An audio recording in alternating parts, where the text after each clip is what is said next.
ఈరోజు రాత్రి వేళ దేవుని యొక్క సన్నిధిలో కలిసి వచ్చి దేవునికి ఆరాధించుటకు, మహిమపరచుటకు, వాక్యం ధ్యానించుటకు మనకు దొరికిన మంచి సమయాన్ని బట్టి దేవునికి వేలాది వందనాలు.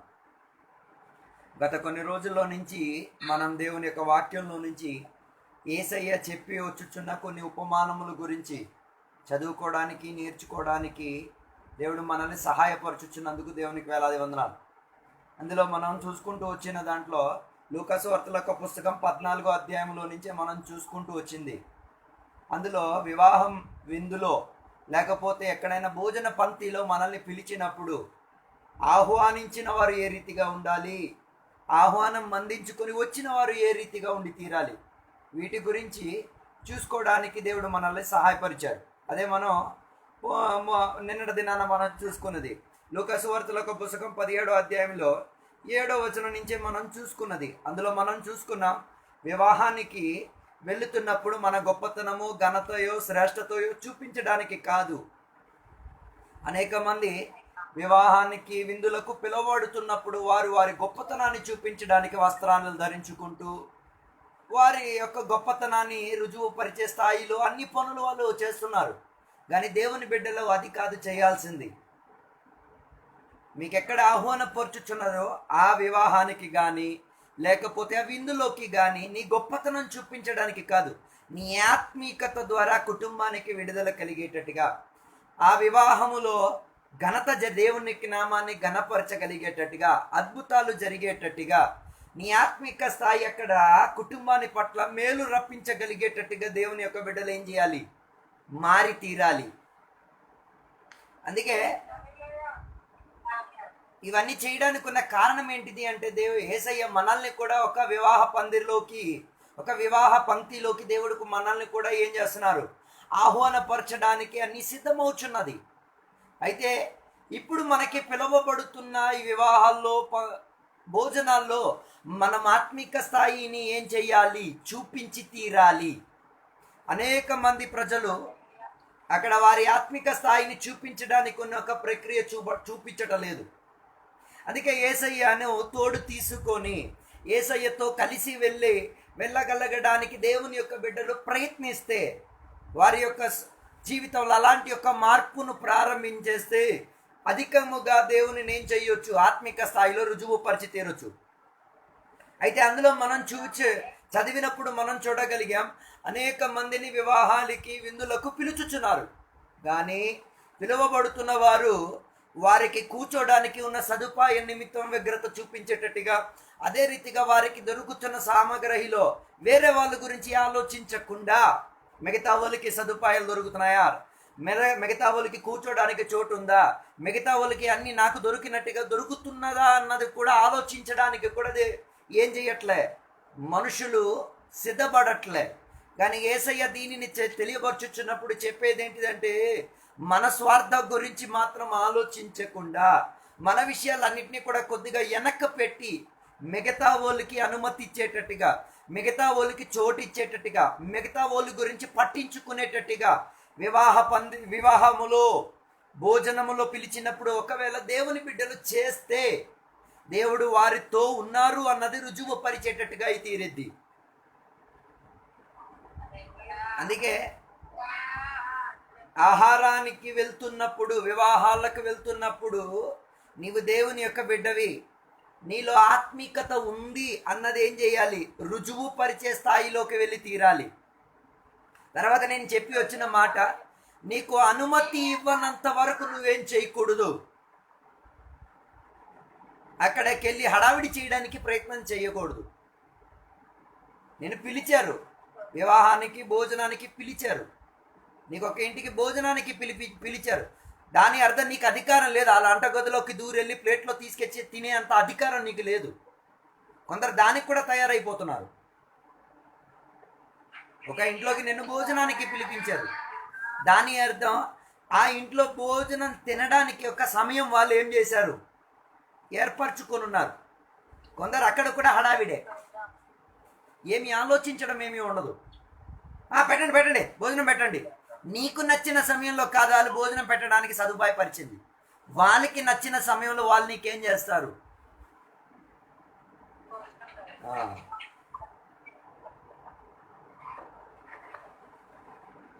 అందుకే చాలామంది ఎవరైనా ఇంటికి కానీ ఎక్కడైనా భోజనానికి పిలిపిస్తే మీ హడావిడిని మీరు చూపించేస్తారు. మీ హడావిడి చూపించే ఆత్మికతను చూపించడానికి కాదు దేవుడు ఆశించేది. నీవు అక్కడికి నీకు అనుమతి ఇచ్చి పిలిచేంత వరకు, భోజనం ఇప్పించేంత వరకు ఆగడానికి ఓపిక సహనం ఉండే ఆత్మికులు తయారవ్వాలి. కొందరు విందు తయారు చేసిన వంట మాత్రం ఫినిష్ అవ్వదు, విందుకు మాత్రం పిలిచేస్తారు. ఏమండి మా ఇంటికి విందుకు రావాలి, భోజనానికి రావాలి, కానీ వంట ఎంత చేసినా ఏం అవ్వదు, పూర్తి అవ్వదు. మరి అలాంటప్పుడు ఎందుకు పిలుస్తున్నారో నాకు అర్థం కాదు. అది కూడా ఒక ఆలోచన కలిగి ఉండి తీరాలి. కొందరికి ఆలోచన లేదు. ఓకే, నీకు 100 పనులు ఉంటాయి, అది తర్వాత విషయం. అలాంటప్పుడు నువ్వు ఆలోచించి అన్నీ సరిచూసుకుంటూ ఏం చేయాలి? విందు తయారు చేయాలి. కొందరు విందులు తయారు చేసినప్పుడే మిగతా తలనొప్పి అన్ని తెచ్చుకునేది.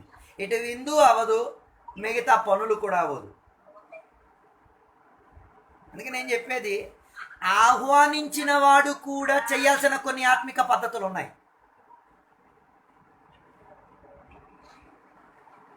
ఆహ్వానించిన వాడు ఏం చేయాలి? అతిథులను పిలిచాడు భోజనానికి, ఆయన ఏం చేసుకోవాలి? 10 గంటలకి భోజనం అయితే 9:30 లోపల ఏమై ఉండి తీరాలి? భోజనం అవ్వగొట్టేంతటిగా ఉండి తీరాలి, లేకపోతే భోజనం పెట్టొద్దు.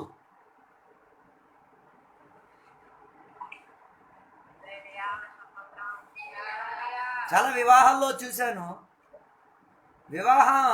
వివాహానికి అందరికీ ఆహ్వానపరుచుతారు, కానీ భోజనాలు ఏవి కూడా ఏం అవ్వవు, త్వరగా అవ్వవు. అందుకే దయచేసి దేవుని యొక్క బిడ్డలకి నేను ప్రత్యేకంగా చెప్తున్నాను, మీ కుటుంబాల్లో మీ ఇళ్లలో వివాహానికి ఉన్న విందులు కానీ లేకపోతే మామూలు విందులు ఏమైనా తయారు చేస్తే దయచేసి మేము విందు కోసం రాలేదు, విందు తినడానికో చూడ్డానికి రాలేదు. విందు తయారు చేసి సిద్ధపడే ఒక స్థాయిలో మీరేం చేయాలి? ఆ ఇంట్లో ఉండి తీరాలి. లేకపోతే మనకి ఇంట్లో తినడానికి తిండి లేక కాదు, తిండి ఉంది. మీరు విందుకు పిలిచారంటే తినే సమయానికన్నా ముందుగా ఏం చేయాలి? సిద్ధపరిచేసి ఉంచి తీరాలి.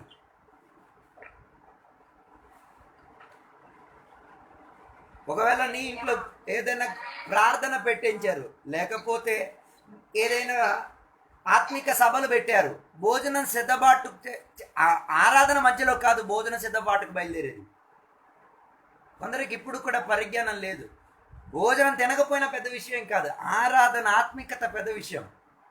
దానిని దేవుని బిడ్డలు ఏం చేయాలి? పట్టించి తీరాలి. మేము ఒక ఊరిలో, మాకు అక్కడ వాక్యం చెప్పడానికి పిలిచారు. ఆ ఊరు మారుమూల ప్రాంతం, బల్లెలో బైకులు తప్ప ఏముండవు, రోడ్లు సమంగా ఉండవు. కానీ అక్కడున్న సంఘస్థులు మేము చెప్పాం 10 గంటలకి మేము అక్కడ ప్రార్థనకు వస్తామని చెప్పాం. 10 గంటలకి మేము ఎక్కడి నుంచి 7 గంటలకే బయలుదేరాం. అక్కడ చేరడానికి 1:30 లోపల చేరిపోవచ్చు. కానీ మేము సగం త్రోవలోకి వెళ్ళి బండి ఆపేసి అక్కడి నుంచి నడిచెళ్దామని చూసినప్పుడు అక్కడ వేరే ఏదో ఒక బండి, టిప్పర్ బండి కాదు, ఏదో బండి దొరికితే అందులో ఎక్కేసి ఆ ఊరు వరకు వెళ్ళాం. మేము అనుకున్న ఊర్లోకి వెళ్తే మేము గంటలు వెయిట్ చేయాలేమో అనుకున్నాం. చూస్తే అక్కడున్న సంఘస్థులు ఎంత పద్ధతి కలిగిన వాళ్ళంటే, మేము వెళ్ళక మునిపే వీళ్ళు భోజనాలన్నీ సిద్ధపరిచేసి 9 గంటల నుంచే కూర్చొని ప్రార్థన చేస్తున్నారు. సంఘస్థులందరూ, వాళ్ళ పాస్టర్ గారు రాలే, పాస్టర్ గారు మాతో ఉన్నారు. మేము వెళ్ళినప్పుడు అనుకున్నాం ఇదేంటిది. అయితే మేము వీళ్ళు వంటలకింట్లో ఏం చేయలేదేమో, ఎవరైనా తర్వాత చేస్తారేమో అనుకున్నాం. మేము అంతా అయిపోయిన తర్వాత 9 గంటల నుంచి మేము 9:30 ఆ టైంకి వచ్చేసరికి వీళ్ళందరూ కూర్చొని ప్రార్థన చేస్తున్నారు, పిల్లలతో సహా కూర్చొని. ప్రార్థనలో మేమేం చేసాం, ప్రార్థనలో ఈ సమయం అయిపోయింది కదా అని చెప్పి హడావిడ 9:30 లోనికి వెళ్ళి కూర్చున్నప్పుడు పాస్టర్ గారు అన్నారు, లేడండి ఒక 10 నిమిషాలు మీరు కూర్చోండి, విశ్రాంతి తీసుకోవాలి, ప్రార్థన చేస్తారు. ఓకే, మొత్తానికి 10 గంటలకే మేము లోపల కూర్చొని ప్రార్థన ప్రారంభించాం. ప్రారంభించిన తర్వాత కరెక్ట్గా 12:30కి అక్కడ ఉన్న పాస్టర్ గారు ఆరాధన అవగొట్టేశారు. వాక్యపరిచయం అన్నీ అయిపోయి అన్నీ అవగొట్టేసిన తర్వాత 12:30 అయ్యేసరికి ప్రార్థన అయిపోయింది. కరెక్ట్ 12:45 అయ్యేసరికి అందరూ లైన్గా కూర్చుంటున్నారు. అందరూ భోజన సామగ్రిలన్నీ అక్కడ వెనక్కి ఏం చేశారు, సిద్ధపరిచి పెట్టుకున్నారు. మాకు ఆశ్చర్యం అనిపించింది.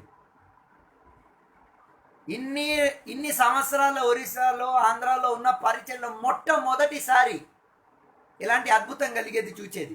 వాళ్ళు చెప్పేది, అయ్యారు మేము 8:30కే భోజన సదుపాయాలన్నీ సిద్ధపరిచేసి చర్చి వెనక్క భాగంలో అన్నీ కప్పి పెట్టే సూపర్గా పెట్టేశాం అయ్యారు.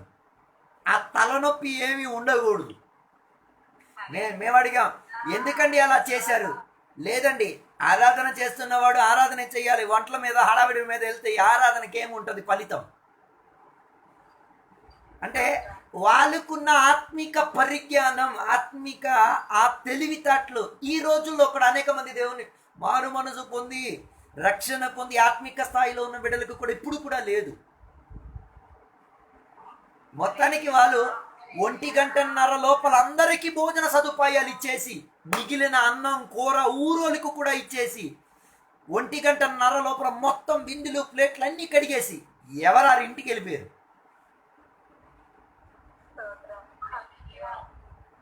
ఆ ఆహ్వానించిన వారు ఎలాగున్నారు, ఆహ్వానం పొందుకొని వచ్చిన వారు ఎలాగున్నారు? అందుకని నేను చెప్పేది, కొందరు ఆహ్వానిస్తారు కానీ ఏముండదు, సిద్ధపాటు ఉండదు, తయారు ఉండదు.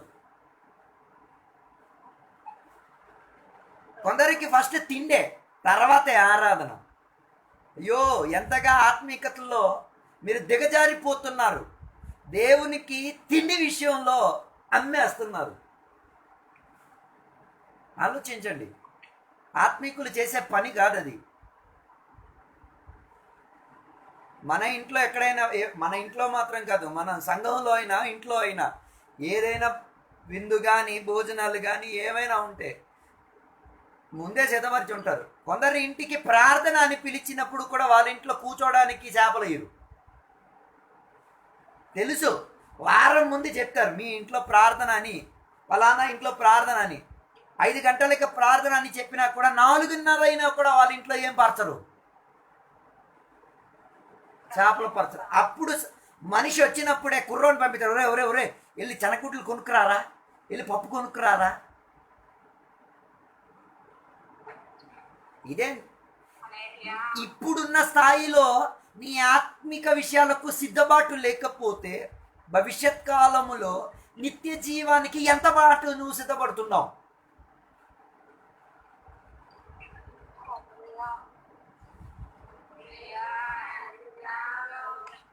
కొందరు ఇంటికి వెళ్తే మనం వెళ్ళిన తర్వాత, సంఘస్థులు వెళ్ళిన తర్వాతే వాళ్ళ చేపలన్నీ పరిచేది, దాని ముందు పరిచి కొందరైతే సంఘస్థులు వెళ్ళినప్పుడే చీపురు పట్టి వచ్చేస్తారు. కొట్టడానికి చేస్తున్నారా తుడవడానికి మనకి తెలియదు ఏ ఉద్దేశంతో వస్తున్నారు. అలాంటప్పుడు నువ్వు సిద్ధపాటు కలగలేనప్పుడు దయచేసి విందు పెట్టొద్దు, ప్రార్థన పెట్టించొద్దు. మనకు దానిలో తలనొప్పి ఏమి లేదు.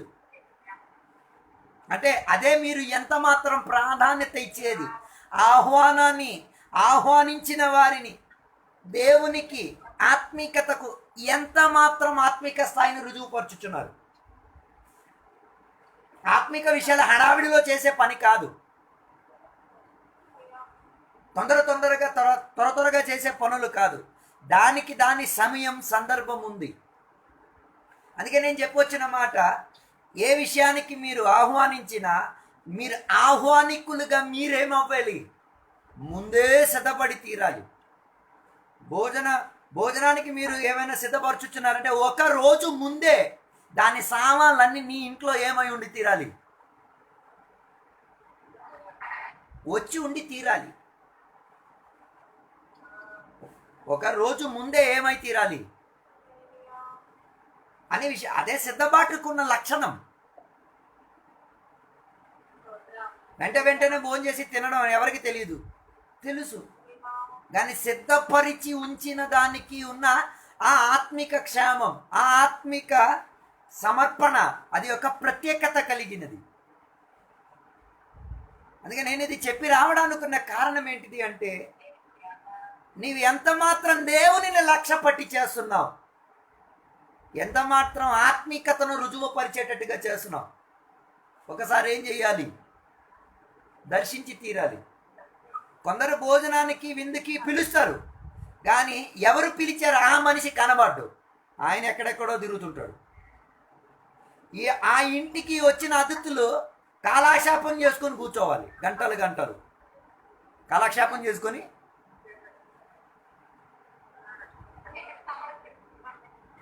ఆలోచించి చూడ, విందుకి యేసయ్యను అలా పిలిస్తే యేసయ్య వస్తారా?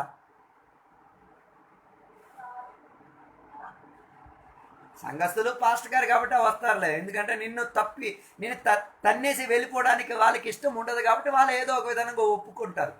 వాళ్ళంతసేపు సమయం కాలక్షేపం అయినది కూడా కొందరు ఏం చేయట్లే. అలాగైతే ఆహ్వానించిన వాడు ఆహ్వానం అందించుకొని వచ్చిన వాడిని ఎలా గాయపరుచుచున్నాడు, వేదన పరుచుచున్నాడు. తనకు ఆత్మిక స్థాయి కనబడట లేదు అని అనిపించుచున్నప్పుడు నా వేదన ఒకసారి చూడండి. అదే నీ ఆత్మిక స్థాయిని రుజువు పరిచేది. అదే యేసయ్య నీతో ఉన్నారా లేదా రుజువు పరిచేది.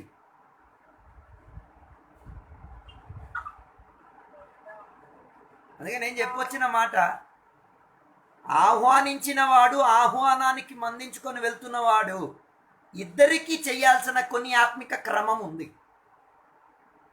దానికి దేవుని యొక్క బిడ్డలు ఏం చేయాలి? ఆత్మిక స్థాయిలో అర్థం చేసుకుంటూ పరిజ్ఞానం తెచ్చుకుంటూ చేసి తీరాలి. అందుకే నేను చెప్పుచ్చిన మాట, పిలిచిన వాడు సిద్ధపరిచి అన్ని సెట్ చేసాక తన హాజరు అక్కడ ఉండి తీరాలి. అది అక్కడ చెప్తున్న ఒక మాట, ఎవరు ఎందుకు పిలిచారో అతిథిగా వచ్చిన వాడిని పిలిచిన వాడే ఏం చేయాలి? ఆహ్వానించి తీసుకెళ్ళాలి.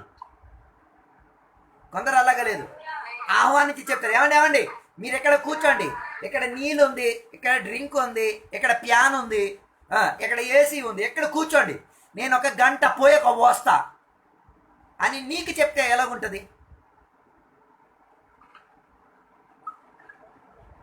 మీకు ఒక ఇంటికి భోజనం ఎందుకు పిలిచారు, మీకు ఎలా కూర్చోబెట్టరు, మీరు అక్కడ కూర్చుంటారా?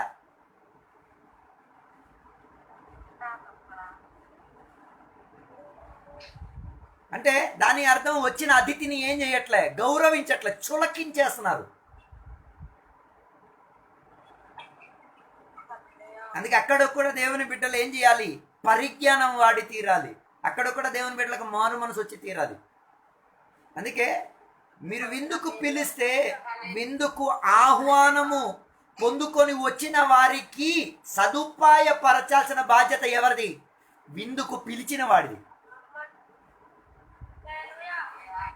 మీరు వెళ్తున్న విందుల్లో, మీరు తయారు చేసిన విందుల్లో కూడా అలా చెయ్యాలి.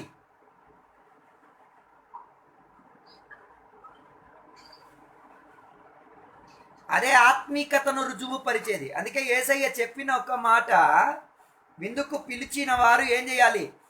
విందుకు వచ్చిన వాళ్ళని ఆహ్వానపరిచి ఏం చేయాలి? అన్ని సదుపాయపరిచి భోజనమన్నీ ఇచ్చి, తనకు కావాల్సినవన్నీ ఇచ్చి తన ఆత్మిక స్థాయిని రుజువు పరిచి తీరాలి. అక్కడ మనం ఏం చేయకూడదు? హడావిడి చూపించకూడదు.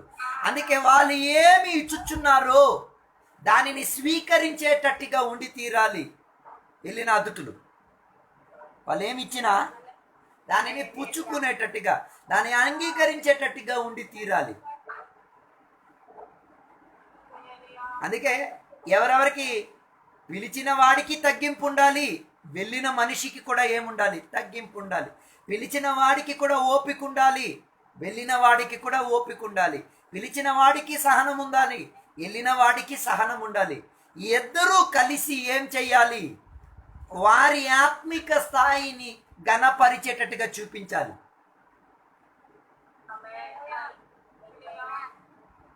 అందుకే ఆరాధనకు ఎంత ప్రాధాన్యత ఇస్తున్నారో, ఆత్మీకతకు ఎంత ప్రాధాన్యత ఇస్తున్నారు, అదే ప్రక్రియ ఆహారానికి, ఆహారము ఏర్పాటు చేసిన దాంట్లో కూడా అదే ప్రక్రియ ఏం చేయాలి? చూపించి తీరాలి. అక్కడ కూడా నీ ఆత్మీకత కనిపిస్తాయి. అందుకే యేసయ్య ఇవన్నీ చూచినప్పుడు యేసయ్యకి చాలా దుఃఖం అనిపించింది, వేదన అనిపించింది. అలాగైతే మీ విషయాల్లో యేసయ్యకి ఎంత దుఃఖం వేదన అనుభవించుచున్నారో ఒకసారి పరిశోధించి తీరండి. అయితే నేను చెప్పొచ్చిన మాట అదే లూకా సువార్తల పుస్తకం 14వ అధ్యాయములో మొదటి 12వ వచనం వరకు 11వ వచనం వరకు యేసయ్య అతిథుల గురించి చెప్పి ఆహ్వానించిన వారి గురించి చెప్పి యేసయ్య వదిలేశారు. ఇక 12వ వచనం నుంచి చదువుతున్నప్పుడు యేసయ్య చెప్తున్న ఒక మాట, ఎవరికి మనము ఆహ్వానపరచాలి? మీరు విందు తయారు చేసినప్పుడు లేకపోతే భోజనం సిద్ధపరిచినప్పుడు ఎవరిని పిలుస్తారు?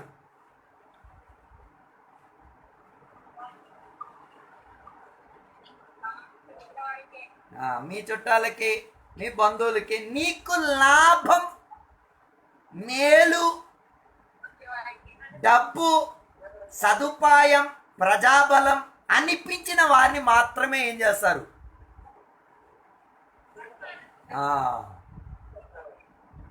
కానీ యేసయ్య నేర్పించుచున్న విధానం ఒక ప్రక్రియ కలిగి మార్పు కలిగిన విధానం.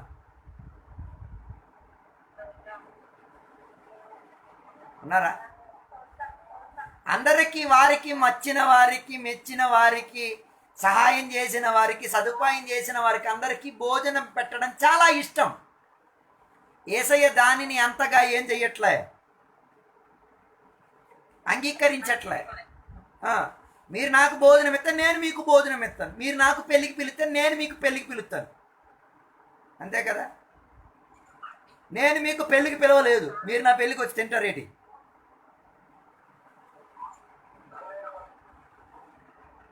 మీరు నన్ను పెళ్ళికి పిలలేదు, నేను వచ్చి తింటాను ఏంటి?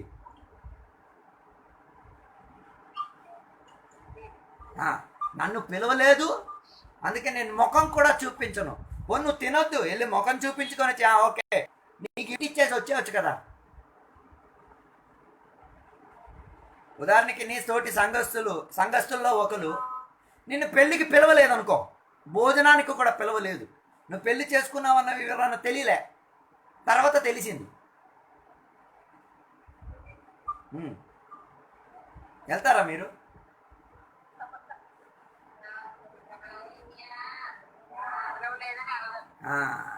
మీ ఇంట్లో ఏమైనా అప్పుడే నీవేం చేస్తున్నావు? నీ ఆత్మీక స్థితిగతిని కాదు చూపించేది, పరాయి వాళ్ళు చూపించే విధానమే. అందుకే విందుకు పిలిచిన వారందరూ కూడా లాభం చూసుకుంటూనే మనుషులను ఏం చేసేది? పిలిచేది. లాభం లేకుండా పిలిచిన వాళ్ళు ఉన్నారా?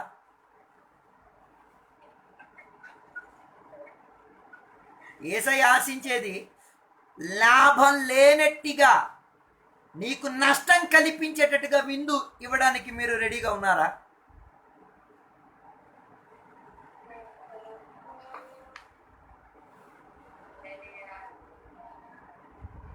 పెళ్ళిళ్ళలో, విందుల్లో మనం వందేసి కూరలు వేస్తాం. ఎంత మనుషులు తింటున్నారు, ఎంత పశువులు తింటున్నాయి ఒకసారి లెక్క వేయండి. మనుషులు ఎంత తింటున్నారు, కాలవకి ఎంత వెళ్తుంది?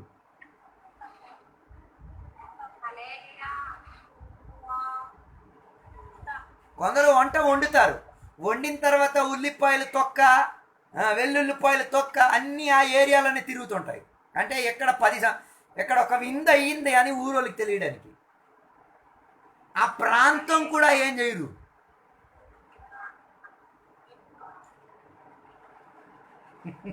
ఉన్నారో నాకు తెలియట్లేదు. అక్కడున్న బూడిద కూడా, అక్కడున్న కర్రలు కూడా, అక్కడున్న ఏ వస్తువు కూడా ఏముండదు, ఎత్తరు. ఖరీదైనవన్నీ అన్నీ వెళ్ళి ఎత్తుకెళ్ళిపోతారు, ఖరీదు కానివన్నీ ఏం చేస్తారు? వాడిన నూనె ప్యాకెట్, వాడిన మసాలా, వాడిన ఉల్లిపాయల తొక్క, అరటిపళ్ళు తొక్క, ఇంకేవేవో ప్లాస్టిక్లు, చెత్త అన్నీ ఎక్కడున్నాయి?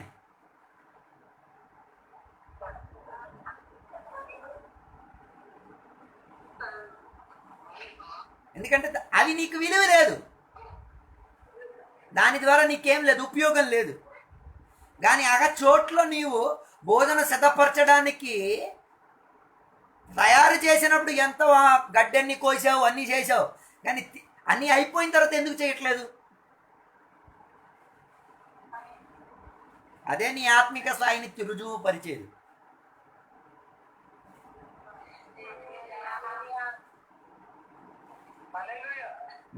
మన ఇంట్లో ఒకసారి, మన ఇంట్లో ఎప్పుడు ప్రతి సంవత్సరం భోజనాలు 31వ తారీఖున అవుతున్నాయి. 31వ తారీఖున 1వ తారీఖున గుర్తు, కరెక్ట్గా గుర్తులేదు, 1వ తారీఖు అనుకుంటా.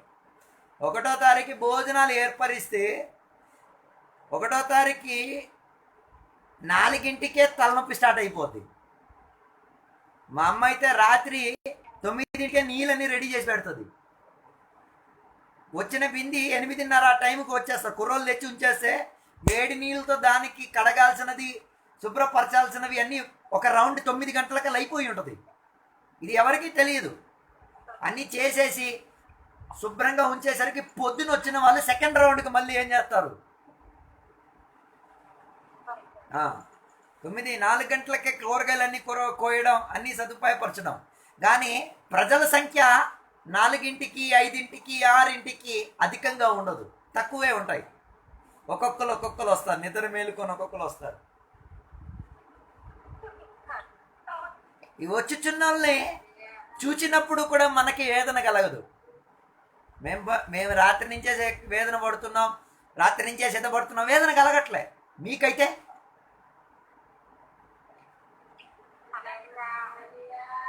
మేము కూర్చున్న టైంలోనే ఒక సంఘ సభ్యురాలు ఇంకొక 7ంటికి వచ్చావా, ఈమెదో 4ంటికి వచ్చినట్టు, ఈమె 6:30కి వచ్చింది. అంటే అవతలున్న మనిషి సమయం తగ్గి లేట్ అయ్యి వచ్చినప్పుడు వారి మీద ఇది చూపించడం కాదు, గర్వం చూపించడం కాదు, మొత్తానికి వంటలు గింటలు అన్నీ కూడా ఏమైపోద్ది, 9:30 లోపల అవగొట్టేసి మేము ప్రార్థనకి వెళ్తాం. ఒక్క కుర్రోళ్ళకి, ఒకలో 2 కుర్రోళ్ళకి మాత్రమే ఇక్కడ వదిలేసి మిగతా వాళ్ళందరికీ ఏం చేస్తాం, 1:30 లోపల భోజనాలు అన్నీ తిని 3 గంటల లోపల అక్కడ భోజనాలు అయ్యింది, వంట వండారు అన్న సూచన కూడా మీకు కనిపించదు. నేను అబద్ధం చెప్తున్నానైతే సంఘస్థలకి మీరు అడగండి.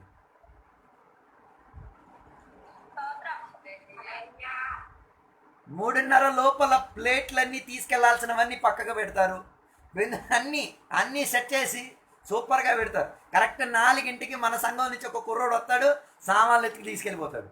ఆయన కొన్నిసార్లు కొందరు వచ్చాడు, ఇక్కడ మీరు వంట చేశారా,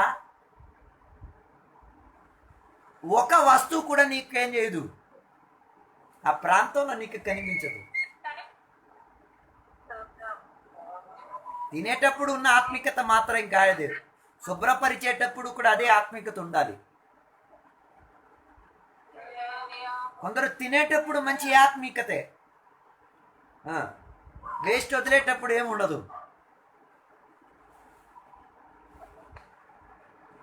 నేను చెప్పేది, సంఘముగా వంటలు వండుతున్నప్పుడు సంఘస్థలు అందరూ వచ్చి వంట చేయాలి, అందరూ వచ్చి ఏం చేయాలి, అంట్లు తోమాలి, అందరూ వచ్చి వేస్ట్ ఎత్తాలి.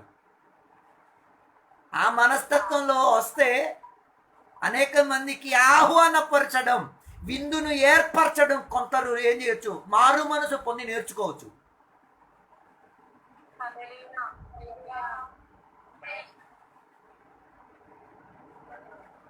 అన్నారా? ఒక ఇంటికి మమ్మల్ని భోజనానికి పిలిచారు, విందుకు పిలిచారు.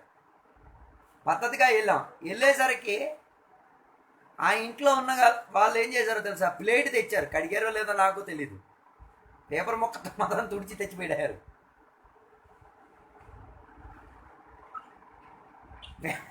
తుడిచి తెచ్చి ఏం చేశారు, పెట్టేశారు. నేను నా రుమాలు తీసి నేను తుడిచి ఏం చేశాను, నీళ్ళు పోసి తుడిచి తిన్నాను. అంటే ఇంత కూడా వాళ్ళకి ఆలోచన లేదు, ఏం చేయాలి, పళ్ళెం ఏం చేయాలి, కడిగేసి ఉంచాలి అన్నది కూడా కొందరికి ఏం లేదు.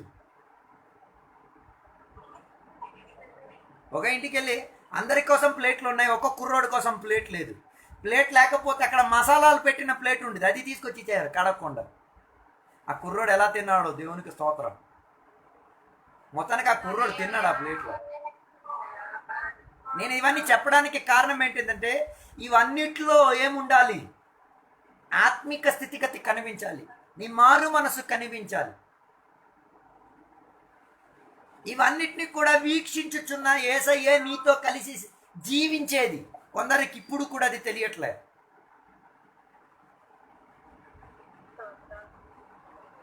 అందుకే కదా మీకు నచ్చిన వాళ్లకు ఆహ్వానించి భోజనం పెట్టుటకు ఎంత వ్యగ్రత, ఎంత హడావిడి, ఎంత శ్రేష్టత. నీతో ఏ సంబంధం లేక నీకు తిరిగి ఏ సదుపాయం చేయకుండా ఉండేటట్టుగా ఉన్న వారికి ఎవరు కూడా ఏం చేయరు.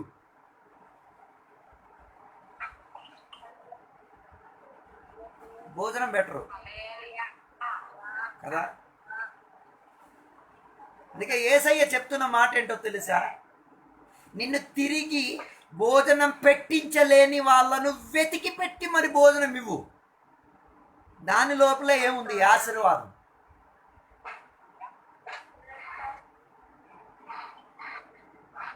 నీకు తిరిగి ఇవ్వలేని వాళ్ళకు భోజనం పెడితే వాళ్ళు సంతృప్తిగా తింటారు. నీకు నచ్చిన వాళ్లకు పిలిచి భోజనం చేస్తే వాళ్ళు ఇసిరేస్తారు. నీకు ఇసిరిన వాళ్ళనే పిలవడానికి ఇష్టం కదా. మనకి భోజనం ఇసిరేస్తున్న వాళ్ళకి పిలవడానికి ఏం చేయడం ఇష్టం. తింటున్న దానికన్నా అధికంగా ఏం చేస్తారు?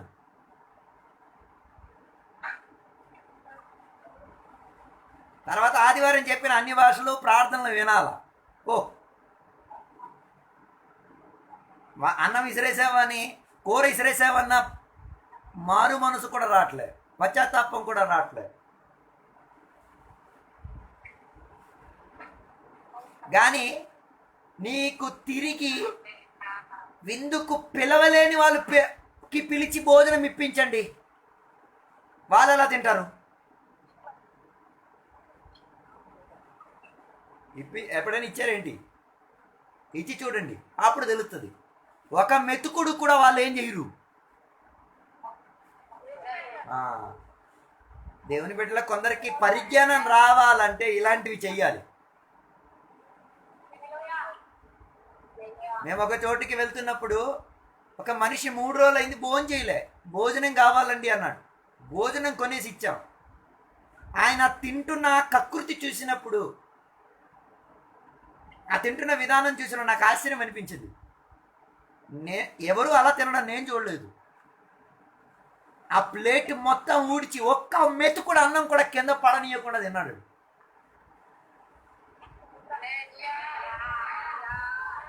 చివరికి అన్నీ అయిపోయిన తర్వాత చేతులు కడిగేసన్నారు. సార్ ఏమండి చాలా థ్యాంక్స్ అండి, ఆకలి తీర్చారు. నేను చెప్తున్నది అలాంటి వాళ్ళకి ఇచ్చినప్పుడే కొన్ని నేర్చుకోవడానికి ఉంది. అలాంటి వాళ్ళకి ఎవరు? అలాంటి వాళ్ళకి ఇవ్వడానికి మనిషికి ఏం లేదు, ఇష్టం లేదు.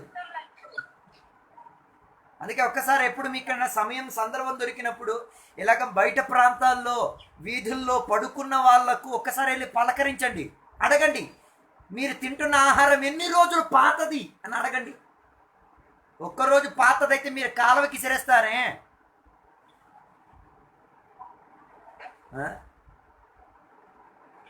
నిన్న వండిన అన్నం ఈరోజు తినడానికి ఒళ్ళు వంగదే. నిన్న వండిన కూర ఈరోజు మిగిలిపోతే ఇసిరేస్తామే. వాళ్ళకి అడగండి. నేను నా కల్లారా చూశాను, పాసిపోయిన కూర ఆకలికి ఒక మనిషి ఏం చేసేస్తున్నాడు. మేమన్నా వద్దండి కంపు వస్తుంది పక్కకు పెట్టి, లేదండి ఇది నేను ఇసిరేస్తే నాకు తిండి దొరకదు. అది చూసిన నాకు నా స్నేహితుడికి వేదన కలిగింది. వెంటనే మేము హోటల్కి వెళ్ళి భోజనం కొనేసి ఆయనకి ఇప్పించాం. పాసిపోయింది కూడా తినడానికి ఆయనకేముంది? ఆయన పండించట్లే, ఆయన కొనుక్కోట్లే, ఆయనకి అది పొందుకోవడానికి స్తోమత లేదు. ఆయన ఎవరు ఇస్తే అదేం చేసుకుంటున్నాడు.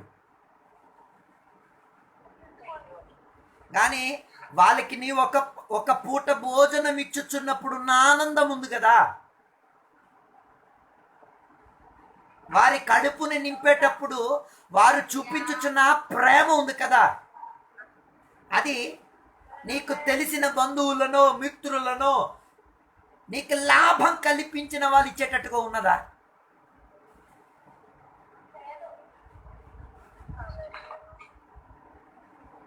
అలాగైతే నిన్ను కూడా కొందరు విందులోకి పిలిపించినప్పుడు వాళ్ళకి ఇలా అనిపిస్తున్నదా? కొందరు తినేటప్పుడు ఫస్ట్ చెత్త అన్నీ తీస్తారు, కరివేపాకు, వెల్లుప్పాయ తొక్క అని ఫస్టే తీసేస్తారు. ఎందుకు తీస్తారో నాకు అర్థం కాదు. ఏమైనా విషం కలిగిందా?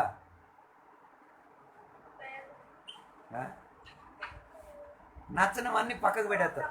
కొందరు ప్లేట్ చూస్తే మరి నెక్స్ట్ టైం వాడికి తిండి పెట్టడానికి ఇష్టం అనిపించదు.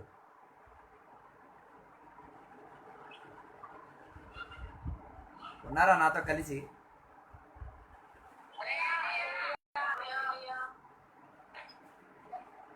మీరు హోటల్కి వెళ్ళి తిన్నప్పుడు ఎలా తింటున్నారు? విందులకి వెళ్ళి తిన్నప్పుడు సూపర్గా తింటారు. హోటల్కి వెళ్ళి తిన్నప్పుడు అక్కడ మీరు డబ్బులు ఇచ్చి తింటున్నారు. కూర ఎంత ఇసిరేసి వెళ్ళిపోతున్నారు. నీకు అక్కర్లేనప్పుడు వద్దని చెప్పచ్చు కదా. కూర నీకు సరిపడిపోయేటట్టుగా కూర అడగచ్చు కదా. కొందరికి ఇంట్లో కూడా తినడం తెలీదు, బయట హోటల్కి వెళ్ళినప్పుడు కూడా తినడం తెలీదు. ఉన్నారా? కొందరు హోటల్కి వెళ్ళి తిన్నప్పుడు ప్రార్థన కూడా చేయరు. అది మరి విషయం. మేము మాతో కొంత సంఘస్థులు కలిసి ఒక హోటల్కి వెళ్ళాం. హోటల్కి వెళ్ళి భోజనం చేసేసరికి మాతో వచ్చిన కుర్రోళ్ళకి చెప్పాను, తమ్ముడు ఇక్కడ కూరలు ఎక్కువ ఉంటాయి, అందుకే తక్కువ ఏం చేసుకో, అడుగు. ఓకే, తక్కువ అడిగారు, అన్నీ తిన్నారు. అంతా తినిన తర్వాత అన్నీ అయిపోయిన తర్వాత చివరికి ఐస్ క్రీమ్ ఇచ్చారు, చివరికి కోల్డ్ డ్రింక్ ఇచ్చారు. ఇది రెండు మా వల్ల కాలే. మేము అవన్నీ ఏం చేసుకున్నాం, కవర్ అడిగి కవర్లో పెట్టి బయటికి తెచ్చాం.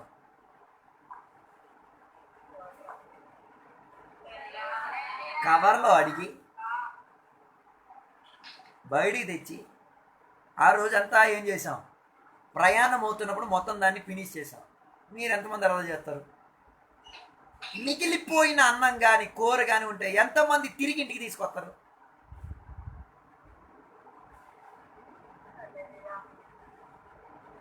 డబ్బులు ఇచ్చావు కదా, నేను డబ్బులు ఇచ్చాను, నేను ఇసరడానికి కూడా ఉన్న డబ్బులే నేనేం చేశాను, ఇచ్చానన్న అహంకారం మనకి. నీకు హోటల్లో ఉన్న భోజనం నచ్చింది, అది టేస్ట్ అనిపించింది, ఆ హోటల్లో ఉన్న వాళ్ళకే పని వాళ్ళకి వెళ్ళి చెప్తారా మీరు చేసింది సూపర్ అండి, టేస్ట్గా ఉంది?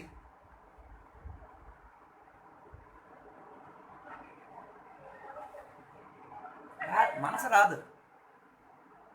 అక్కడ మీకు వడ్డించి ఇచ్చిన మనిషికి చూసి చిరునవ్వుతో థ్యాంక్స్ అండి, నాకు మనశ్శాంతి కలిగింది నువ్వు ఇచ్చిన వంటకం, ఒక మాట. ఆ వడ్డించిన వాడిని పిలిచేది, ఒరే రారా, ఒరే పప్పు గలవడా రారా. ఆయన ఒక మనిషియే, ఆయనకి కూడా ఆకలి ఉంది, ఆయనకి కూడా మానవత్వం ఉంది, ఆయనకి కూడా హృదయం ఉంది. నువ్వు ఆ హోటల్కి అతిథి కావచ్చు, నేను ఆ మనిషి ఆహ్వానపరిచి కూర్చోబెట్టుండొచ్చు, ఓకే, ఆయన ప్లేట్లు తీసేవాడు కావచ్చు, ఆయన నీకు వడ్డించేవాడు కావచ్చు, ఒక చిరునవ్వు ఇవ్వచ్చుగా, థ్యాంక్స్ చెప్పచ్చుగా.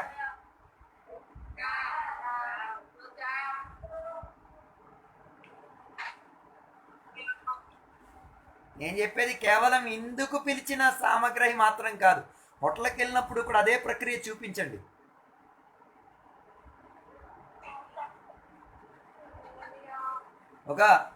ఎవరో నాకు పంపించిన ఒక వీడియో, ఒక హోటల్ లోపల ఒక దరిద్రుడిగా ఉన్న ఒక మనిషి వచ్చి కూర్చున్నాడు, బట్టలన్నీ చిరిగిపోయి వచ్చి కూర్చున్నప్పుడు పక్కన కూర్చున్న వాళ్ళు లెగిసి వెళ్ళిపోయారు. మీరు కూర్చుంటారా?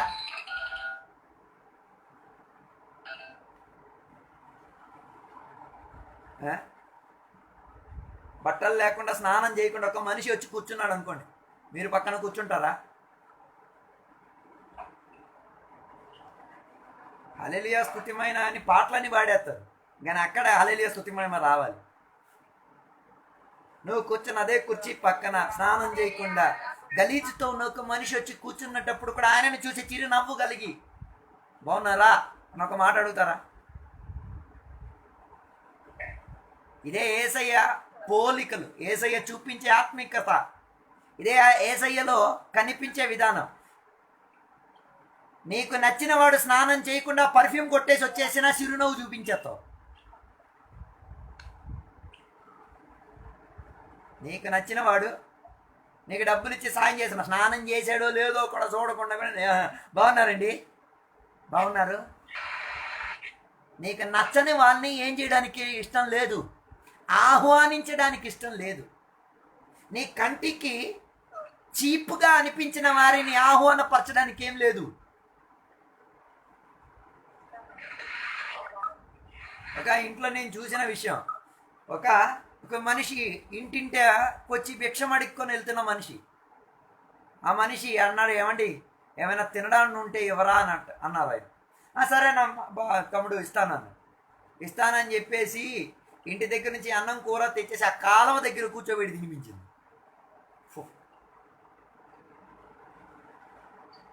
నీకు అలాగిస్తే నువ్వు తింటావా? నువ్వు ఏదో ఊరికి వెళ్తున్నావు, నీ పాకెట్ నుంచి డబ్బులు ఎవరో కొట్టేశారు, ఆకలి వేస్తుంది, ఒక ఇంటికి వెళ్ళి అడిగావు, ఏమండి కొద్దిగా అన్నం నాకు ఇవ్వండి, ఆకలి వేస్తుంది అని చెప్పినప్పుడు కాలువ దగ్గర కూర్చోబెట్టిస్తే నువ్వు తింటావా?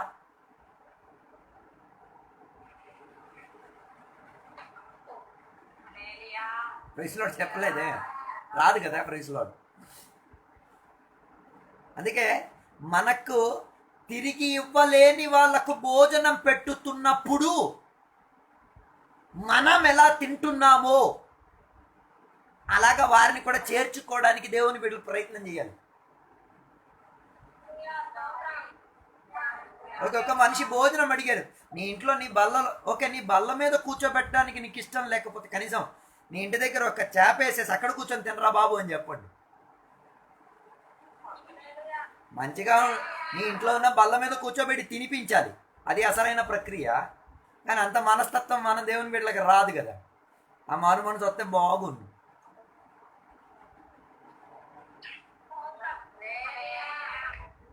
మనకి లాభం కల్పించి మనకి మేలు చూపించుచున్న వాళ్లకు ఏం చేస్తాం? ప్యాన్ మీద ఎక్కించైనా భోజనం ఇప్పిస్తాం కదా.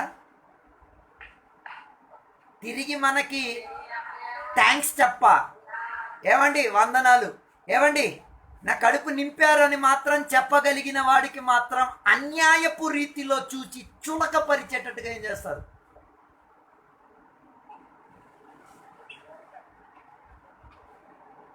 ఉన్నారా? యేసయ్య గమనించేది నీకు లాభం కల్పించిన వాళ్ళకి ఇచ్చిన భోజన సదుపాయం కాదు, నీకే లాభం ఇప్పించలేని వాళ్ళకి భోజనం ఇప్పించిన దాంట్లో చూపించిన మనస్తత్వమే యేసయ్య చూసేది.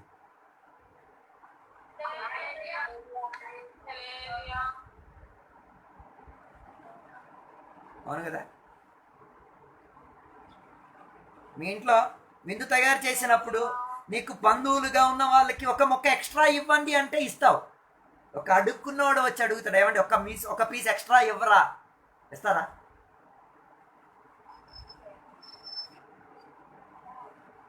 అక్కడ వచ్చింది ఇక్కడ కూడా రావాలి కదా.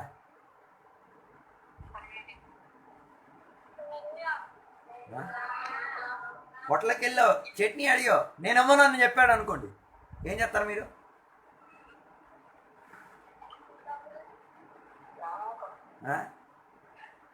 నువ్వు ఇచ్చిన డబ్బులకి ఇంతే, ఇంకా ఎక్కువ చట్నీ ఇవ్వను అని చెప్తే ఏం చేస్తారు? మళ్ళీ ఇలా హోటల్లో తింటారా?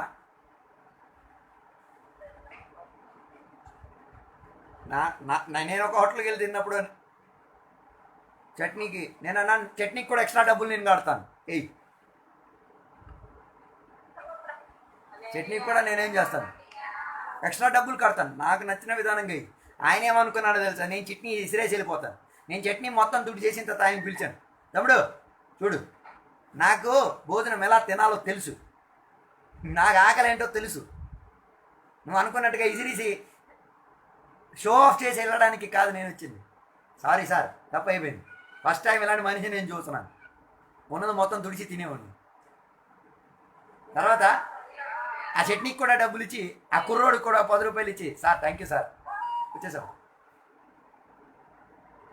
నేను చెప్పేది మనకన్నా కింద స్థాయిలో ఉన్న వారికి, మనకి ఏ లాభం తెప్పించలేని వాళ్ళ పట్ల మన మనసే రీతిగా స్పందించుచున్నది. ఎంత మాత్రం వాళ్ళకి సదుపాయపరచడానికి, విందు ఇవ్వడానికి, ఆహారం ఇవ్వడానికి, వడ్డించడానికి మనసు వచ్చేది.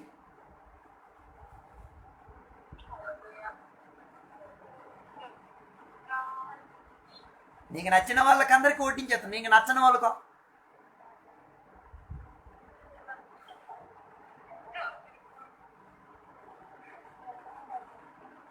అందుకే యేసయ్య చెప్పిన మాట, మీ బంధువులకి, స్నేహితులకి, అందరికీ ఏం చేస్తావు, పాంప్లెట్ ఇచ్చేసి పెద్ద ఇన్విటేషన్ కార్డు తయారు చేసి మరి ఇంటికి వెళ్ళి ఇచ్చి పిలిచేస్తావు. నీకు తిరిగి ఒక భోజనం కూడా ఇవ్వలేనోడికి ఎలా పిలుస్తావు?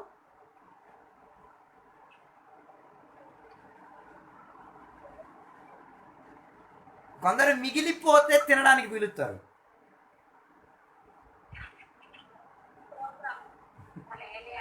మిగిలిపోతే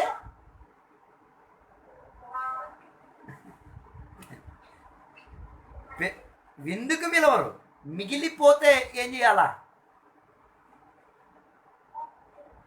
ఇది అయిపోవాలా, దానికోసం ఏం చేస్తారు, పాంప్లెట్ కూడా ఇవ్వకుండా పిలుస్తారు, ఇన్విటేషన్ కార్డు కూడా ఇవ్వకుండా ఆ మనిషి వస్తున్నాడే ఆయనకి దండ నమస్కారం చేయాలి. నిన్ను అలా పిలిస్తే నువ్వు వెళ్తావా? భోజనం అయిపోయిందండి, భోజనం మిగిలిపోయిందండి, తీసుకెళ్ళండి, వెళ్తారా?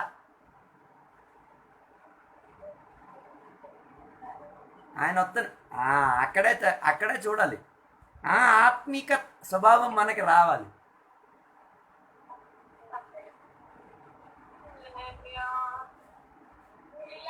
అదే యేసయ్య వీక్షించేది, అదే యేసయ్య చూసేది. అక్కడే యేసయ్యకి నీ ఆత్మిక స్థాయి కనిపించేది. అది దేవుని బిడ్డలు ఈ కాలములు అధికంగా రుజువు పరచాలి.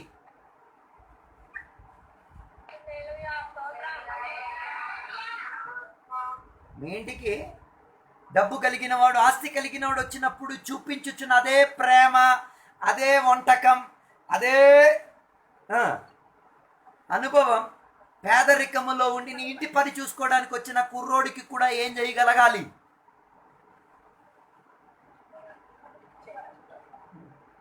నేను నాకు అలారా చూసింది.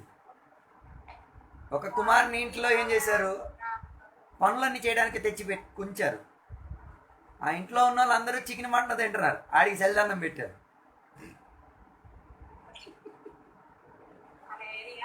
ఆ కుర్రోడు తిన్నాడు, అదే గొప్ప విషయం. అయ్యో, అలాగ అత్యాచారం చెయ్యమాకండి, అలా అన్యాయం చెయ్యమాకండి. అది దేవుని బిడ్డలకున్న లక్షణమే కాదు. అందరినీ ఒకే రీతిగా, ఒకే విధానముగా ఏం చేయగలగాలి?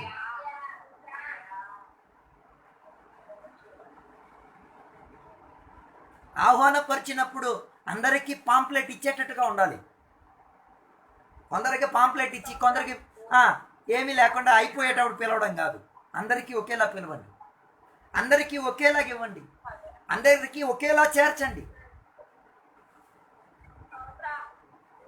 మీరు ఇంట్లో పెళ్ళిళ్ళు గిల్లులు చేస్తున్నప్పుడు పిలవకుండా ఒక మనిషి వచ్చి భోజనం చేస్తారు, అది నీకు తెలిస్తే మీరేం చేస్తారు?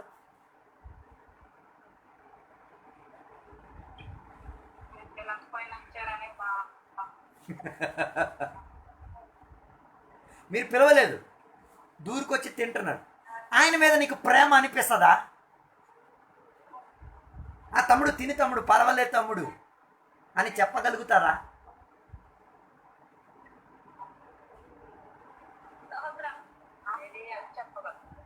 చెప్పడం రావాలి. అలాంటి మనస్తత్వం మారి రావాలి.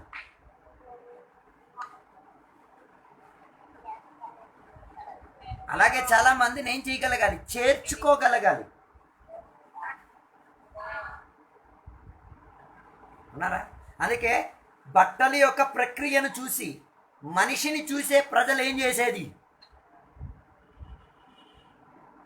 సదుపాయాలు చేసి. యేసయ్య ఎలా నేర్పించట్లే. బట్టలు చూసో, పోలికలు చూసో, స్వభావం చూసో కాదు, అందరికీ సమముగా ఒకే రీతిగా ఏం చేయగలగాలి. ఓ, మేము ఒక ఊర్లో భోజనానికి వెళ్ళాం. ఇంత హీన విషయం మేము చూసింది జీవితంలో అలా చూడకూడదు. ఒకే ఊరిలో వివాహం అవుతున్నది, భోజనాలు 2. చాలా వేదన కలిగింది.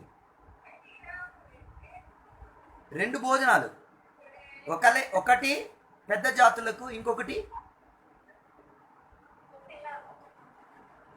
కానీ కూర వండిన వంట మేస్తారు వండింది ఇద్దరికి ఒకేలాగే.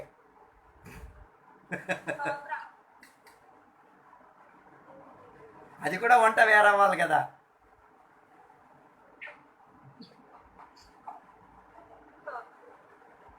చాలా వేదన కలిగింది. అయ్యో, అది అన్యులు కాదు, దేవుని బిడ్డలు చేసింది. అయ్యో, అందరినీ ఒకే రీతిగా ఏం చేయగలగాలి? చేర్చుకునే విధానంగా భోజనం ఇప్పించి తీరాలి, సదుపాయాలు ఏర్పరిచి తీరాలి. అలాంటి మనస్తత్వం తయారు చేయడానికి దేవుని బిడ్డలు ఏం చేయాలి? సదుపాయం కలగాలి. అందుకే మీ ఇంట్లో విందు కానీ శుభకార్యం కానీ ఏమైనా చేస్తే అందరికీ ఒకే రీతిగా ఏం చేయాలి? చాలా మంచిది. విలువిచ్చుచున్న వారిని పిలవండి, విలువ ఇవ్వని వారిని పిలవకండి. అదే నేను చెప్తాను.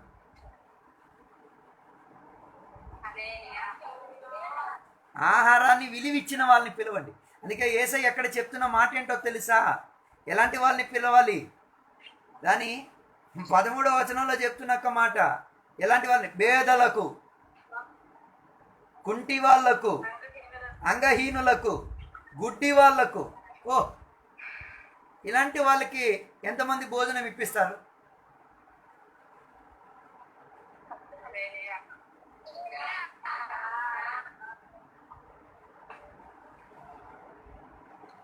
ఇలాంటి వాళ్ళకి. మన సంఘంలో ఒక ముసలమ్మ ఉండేది.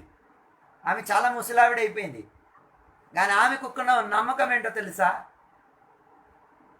మన సంఘంలో విందైపోయిన తర్వాత కరెక్ట్గా 2 గంటలకి ఆమె ఇంటికి 2 ప్యాకెట్ల ఫుడ్ వెళ్తుంది అన్న విశ్వాసం ఆమెకు ఉంది.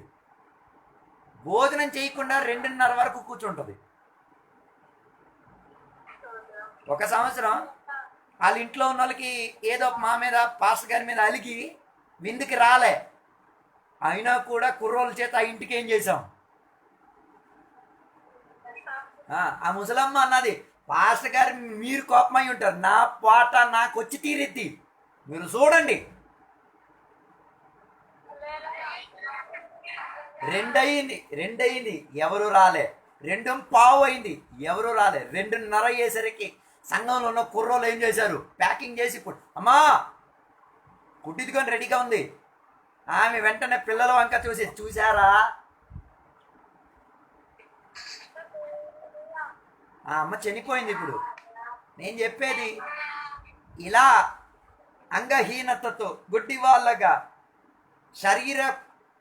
శరీరముల ఆరోగ్య స్థాయి బాగులేని వాళ్లకు భోజనం వస్తుంది, నా ఆహారం వస్తుంది అనేటట్టుగా ఉన్న విశ్వాసాన్ని నెరవేర్చగలుగుతున్నారా?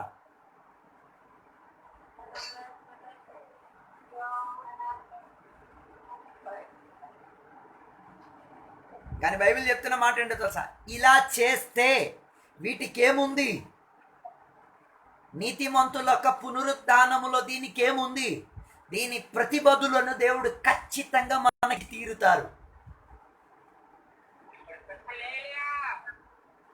అలాగైతే అధికంగా ఇలాంటి అంగహీనత కలిగిన వారు, నీకు తిరిగి భోజనం ఇప్పించలేని వాళ్లకు అధికంగా ఏం చెయ్యాలి? పెట్టడానికి మనసు రావాలి.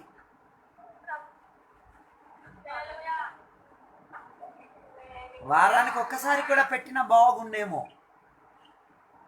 వారానికి ఒక్కసారి.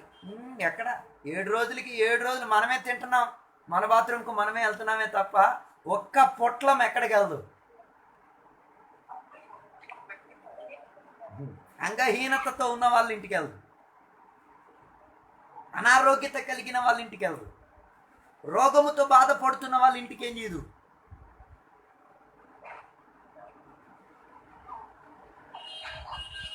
ఉన్నారో లేదో నాకు తెలియదు.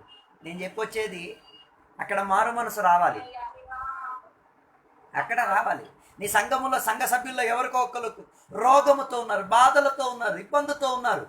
అలాంటి వాళ్ళ ఇంటికి కూడా ఏం చెయ్యాలి? నీ ఇంట్లో వండుతున్న సామాన్లు వెళ్ళాలి. అక్కడికి వెళ్ళగలిగితే అంగహీనత కలిగిన వాళ్ళ ఇంటికి కూడా వెళ్ళి తీరిద్ది.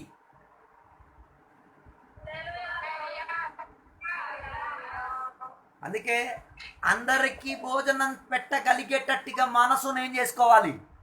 రూపాంతరపరచుకోవాలి. భేదము లేక అందరికీ ఏకరీతిగా, అందరికీ అన్ని సదుపాయపరిచేటట్టుగా మనస్తత్వాన్ని తెరిచి చిరునవ్వుతో ఏం చేయగలగాలి? భోజనం ఇప్పించి తీరాలి. అధికంగా మనకి తిరిగి భోజనానికి పిలిచే వాళ్ళకి కాకుండా మనకి తిరిగి భోజనం ఇప్పించలేని వాళ్ళకి ఏం చేయండి?